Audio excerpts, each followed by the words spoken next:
તો પછી બપોરે જમવાનો સમય થઈ ગયો હતો અને ખેતરનું કામ બી પતી ગયું હતું. તો હું ઘરે આવ્યો અને મેં જમી લીધું અને પછી ખેતરમાં જવાનું હતું. તો ઘરે જમીને ખેતરમાં જવા નીકળ્યો અને તેમાં થોડો કંટાળો હતો. ત્યાં થોડો મેં ટાઈમપાસ કર્યો અને પછી ખેતરનું કામ પતી ગયું હતું.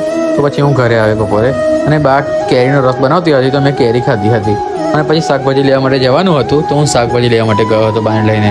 અને પછી ત્યાંથી મારે પછી ખેતરમાં થોડું કામ યાદ આવ્યું. તો પછી પાછું હું ખેતરમાં આવ્યો અને ત્યાંનું કામ પતી ગયું હતું. તો પછી મેં જોઈને હું ઘરે જવા નીકળી ગયો હતો.